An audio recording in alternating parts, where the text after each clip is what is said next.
কেতেকীৰ অমাতৰ মাত শুনি বিভোৰ হ'ল কমলানন্দ ভট্টাচাৰ্যী এই গীতটি আহকচোন গুণগুণাম।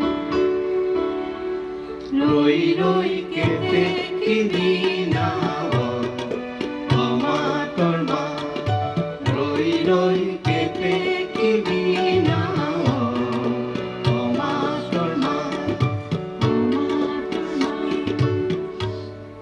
আৰু এটি কমলানন্দ ভট্টাচাৰ্যৰ সুন্দৰ গীত আছে।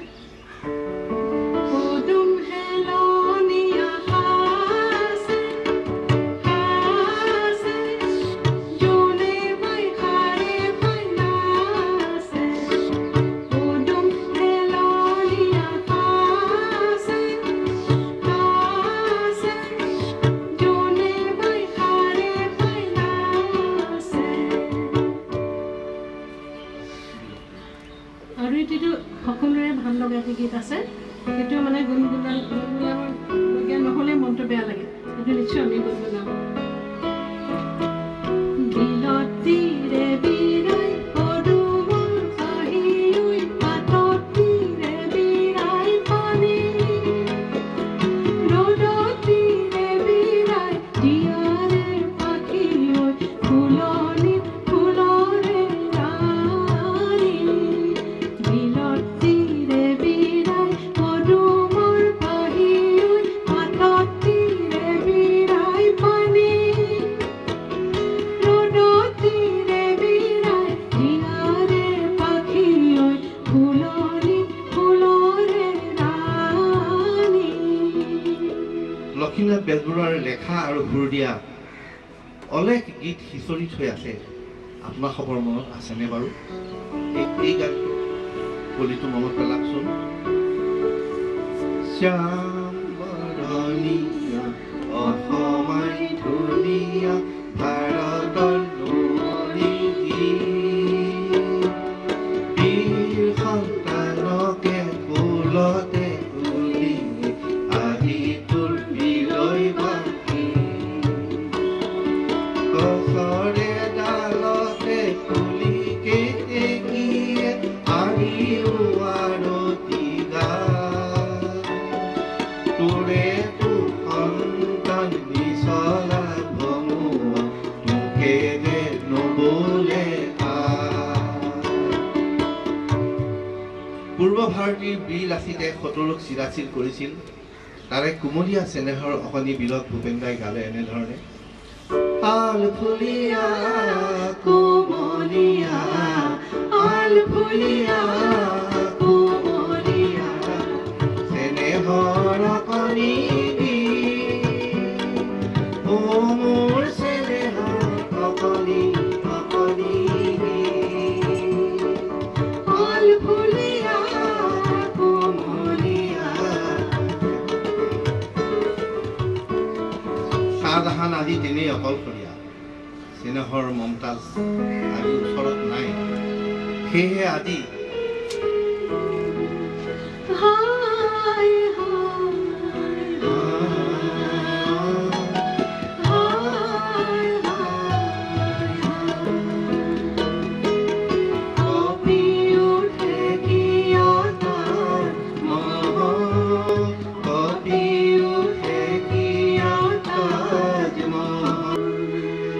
হালিতলি ফুল মধু বিচাৰি অহা পখিলীজনীৰ গীতটি বিশ্বনাথ শৰ্মা বৰদলৈয়ে লিখিছিল। আচলতে এই গানটি মনলৈ আহিলে মোৰতো এনেকৈ হালি জালিয়ে যাব খোজে, ইমান সুন্দৰ এই গীতটি। হালি জালি পখিলী ফুল মধু বিচাৰি আহে কেনে ঢেউ ধৰি অ,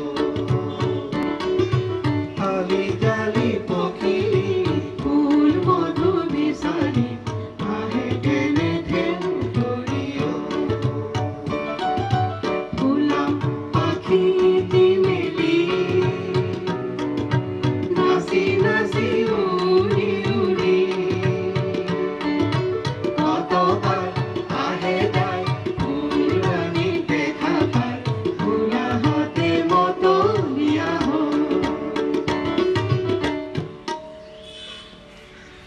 শৰ্মাবলৰ আৰু বহুতো সুন্দৰ সুন্দৰ গীত আছে আৰু এটা ভাল লগা গীত আছিলে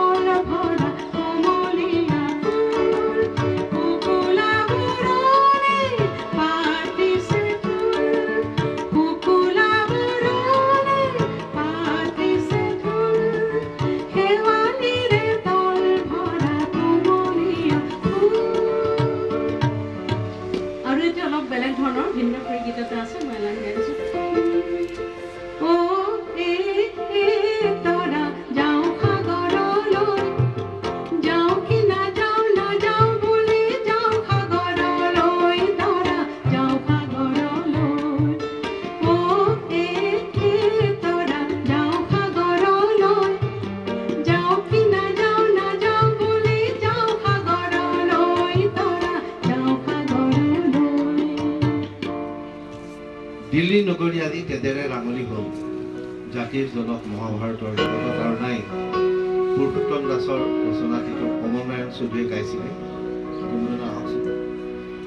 দিল্লী নগৰী তেজেৰে ৰাঙলী বুকে বুকু ভাঙি যায় জাতিৰ জনক মহাভাৰতৰ জগতৰ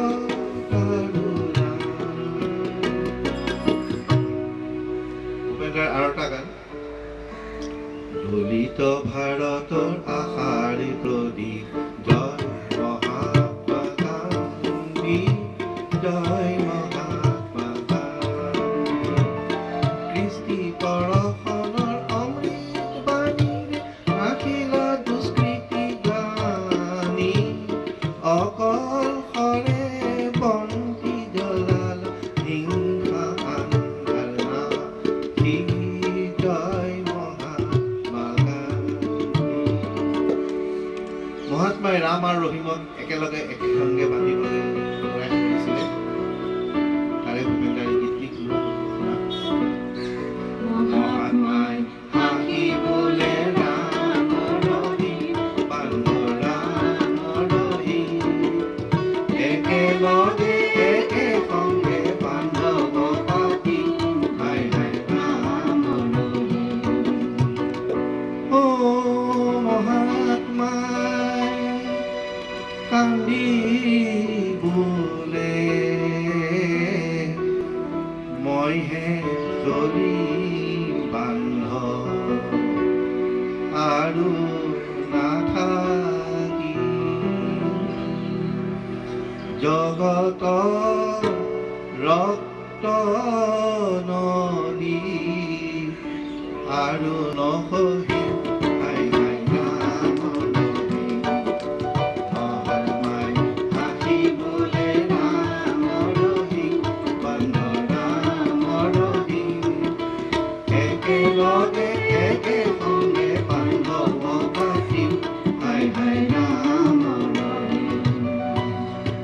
অনুকূল নাথৰ ৰাণীপালে গাই যোৱা এই গীতটো আজিও সকলোৰে মনত দোলা দি যায় আৰু সকলোৰে মনত গুণগুণাই থাকে গানৰ জীয়াৰী কান্দে মাজ ৰাতি ভৰি হে ঘৰতে কৰি আখে দেখে কাহে বহি ত্ৰিভুৱন চিত্ৰ লেখি হয় সখী না কান্দা দুনাই ও না কান্দা দুনাই গানৰ জীয়াৰী কান্দে মাজ ৰাতি এসময়ত উমেশ চৌধুৰীৰ বহুতো সুন্দৰ সুন্দৰ গীত আছিলে বেছিভাগে 20-30 দশকৰ গীত তাৰে এটি সুন্দৰ গান খুব ভাল লাগিল গীতটি তেওঁ লিখিছিলে আদৰ মালতী লয় আমি যেটা লজকি লতা বুলি কওঁ বৰ সুন্দৰ মানে গান খুব ভাল লাগে নিজানতে ফুলিছিলি আদৰ মালতী নিজানতে ফুলিছিলি আদৰ মালতী আন্ধাৰ বুঢ়া গিৰি গুহাত বিলাই সুৰভি আন্ধাৰ বুঢ়া গিৰি গুহাত বিলাই সুৰভি আদৰ মালতী ৰূপে নুত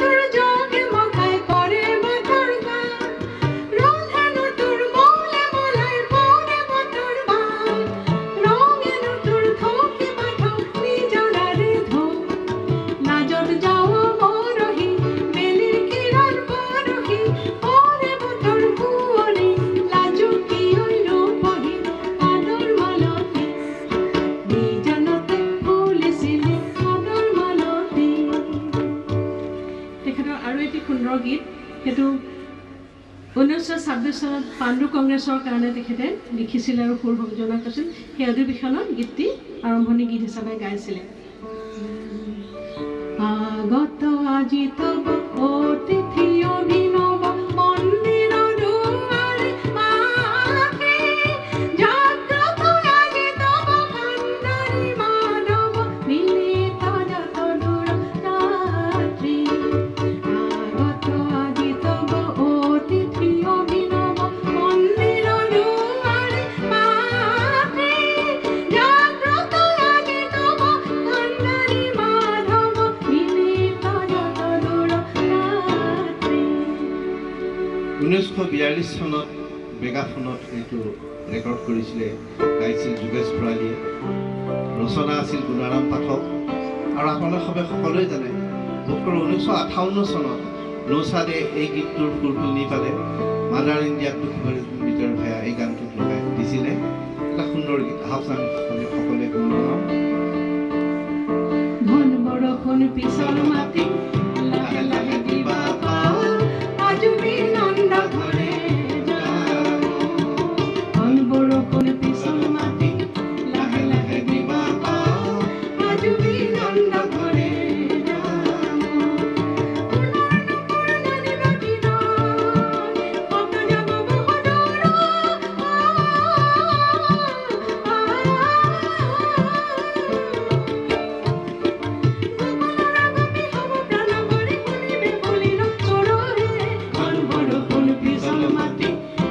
লাহে দিবা পাও, আজুবি নন্দ ঘৰে যাও। বিষ্ণুৰাভাৰ এই গীতটি মনত পৰে। আজিও আমাৰ সকলোৰে মনত এই গীতটিয়ে নিজে নিজে যেন গুণগুণাই উঠিব খোজে। নাহৰ ফুলে নোখোৱা, তগৰ ফুলে খুৱাব, তগৰ ফুলে নোখোৱা, কপৌ ফুলে খুৱাব, নাহৰ ফুলে নোখোৱা, তগৰ ফুলে খুৱাব, তগৰ ফুলে নোখোৱা, কপৌ ফুলে খুৱাব। কপৌ ফুলে নোখোৱাই যদি ঘিলা খোপাত ঘিলা ফুলে পাহিবি, বুজি খোপাতে নাহৰ ফুলে নোখোৱা, তগৰ ফুলে খুৱাব, তগৰ ফুলে নোখোৱা, কপৌ ফুলে খুৱাব। আমি জ্যোতিপ্ৰসাদৰ গীতেদি গুণগুণাওঁ। এইটো শোণিতপুৰী পালাখনত আছিলে।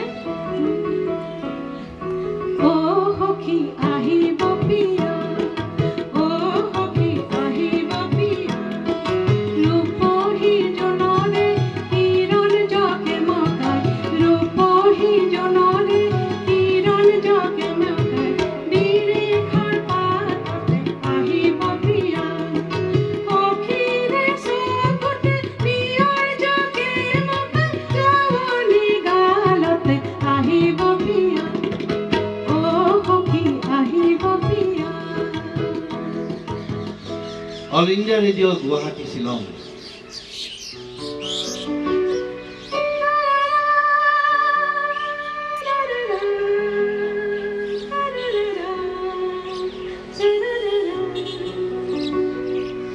এই সুৰটিয়ে আপোনালোকক সকলোকে এসময়ত ৰাতিপুৱা নিশ্চয় বিচনাৰ পৰা সাৰ পুৱাই দিছিল। এসময় নহয়, এতিয়াও বাজি এতিয়াও থাকে। বাজি থাকে, ঠিকেই।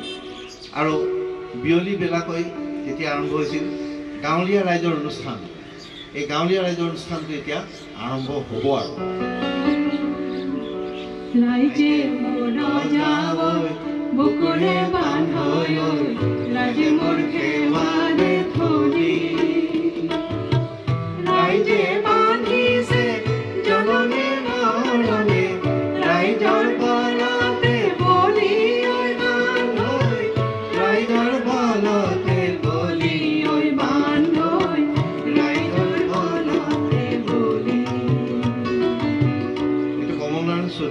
কৰিছিলে আৰু পিছলৈ সেইটোকে লৈছিলে লৈছিলে আৰু বেলেগ নবীন চন্দ্ৰ বৰদলৈ এই গীতটি শুনকচোন গীতৰ কলিটো আও দেখা গাভৰুৰ দল বীৰ বীৰাংগনাৰ দল নতুন তেজেৰে ৰাঙলী ৰূপহী গঢ়ি ধৰণী তল দেখা গাভৰুৰ দল বীৰ বীৰাংগনাৰ দল নতুন তেজেৰে ৰাঙলী ৰূপহী গঢ়ি ধৰণী তল খোজৰ ঘৰত হ'ব ধৰণী তৰুণ চাপত জলৰ বগলী মনোহৰ স্মৃতিৰে মোৰ আগুৱাই গ'ল দেখা গাভৰুৰ দল বীৰ বীৰাংগনাৰ দল নতুন তেজেৰে ৰাঙলী ৰূপহী গঢ়ি ধৰণী তল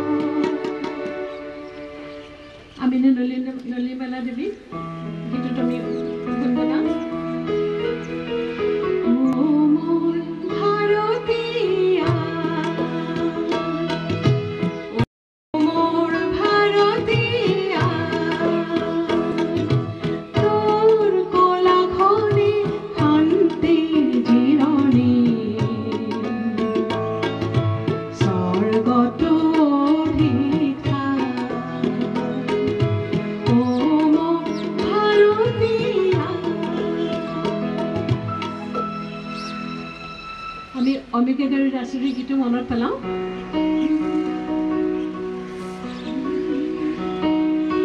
হাই এনে ভাৰত ধাম হাই এনে ভাৰত ধাম বেদ উপনিষদ পুৰাণ ভাৰতে বখানে যাৰ নাম হাই এনে ভাৰত ধাম আৰু এটা বৰ সুন্দৰ গীত আছে গীতটো 1928 চনতে লিখা আছিলে তেতিয়া সুৰ সংজ্ঞা তেখেতৰ নিজৰ সুৰ সংজ্ঞা আৰু শুনিছিলোঁ এই 28 চনৰ পিছত তেওঁ বাটে বাটে টকা পেপাৰবোৰ বজাই পেলাই ৰাস্তাই ৰাস্তাই গীত গাই গৈছিলে শুনিবি ভাই দেশৰ কথা কওঁ শুনিবি ভাই দেশৰ কথা কওঁ মুখ ভৰা মোৰ বেথাৰ বজা নমান পাতল ভৰে ভাই দেশৰ কথা কওঁ শুনিবি ভাই দেশৰ কথা কওঁ শুনিবি ভাই দেশৰ কথা কওঁ আৰু এটা গীতৰ কলি মনলৈ আহিছে কোনে গাইছিলে